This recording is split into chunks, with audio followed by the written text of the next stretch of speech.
अभ्यास की ताकत। भरद्वाज की कहानी। प्राचीन समय में विद्यार्थी गुरुकुल में रहकर ही पढ़ा करते थे। बच्चे को शिक्षा ग्रहण करने के लिए गुरुकुल में भेजा जाता था। बच्चे गुरुकुल में गुरु के सानिध्य में आश्रम की देखभाल किया करते थे और अध्ययन भी किया करते थे।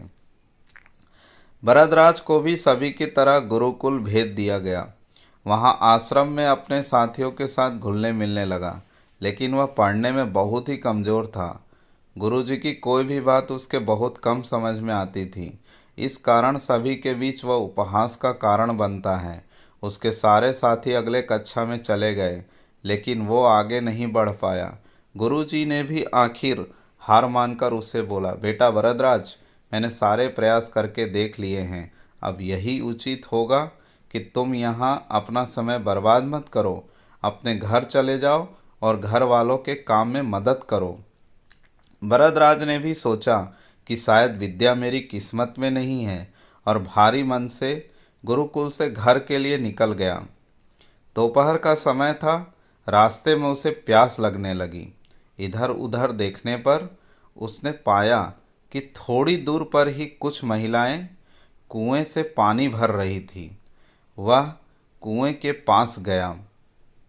वहाँ पत्थरों पर रस्सी के आने जाने से निशान बने हुए थे। तो उसने महिलाओं से पूछा, यह निशान आपने कैसे बनाए? तो एक महिला ने जवाब दिया, बेटे, यह निशान हमने नहीं बनाए।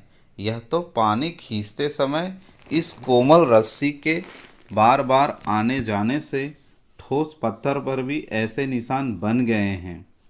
भरद्वाज सोच में पड़ गया।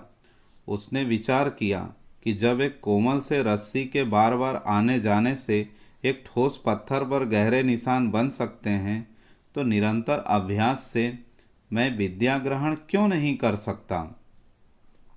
भरद्वाज ढेर सारे उत्साह के साथ वापस गुरुकुल आया और अथक कड़ी मेहनत की। गुरुजी ने भी खुश होकर भरपूर सहयोग दिया। कुछ ही सालों बाद यही मंदबुद्धि बालक भरद्वाज आगे चलकर संस्कृत व्याकरण का महान विद्वान बना, जिसने लघु सिद्धांत कौमुदी, मध्य सिद्धांत कौमुदी, सार सिद्धांत कौमुदी, गीवाण पद मंजरी की रचना की। कहानी से यह शिक्षा मिलती है कि दोस्तों, अभ्यास की शक्ति का तो कहना ही क्या है, यह आपके हर सपने को पूरा करेगी। अभ्यास बहुत ज़रूरी है, चाहे वो खेल में हो या पढ़ाई में या किसी और चीज़ में। बिना अभ्यास के आप सफल नहीं हो सकते हो। अगर आप बिना अभ्यास के केवल किस्मत के भरोसे बैठे रहोगे तो आखिर में आपको पछतावे के सिवा और कुछ हाथ नहीं लगेगा। इसीलिए अभ्यास के साथ धैर्य, परिश्रम और लगन रखकर आप अपनी मंजिल को पाने के लिए जुट जाएं। थैंक यू दोस्तों।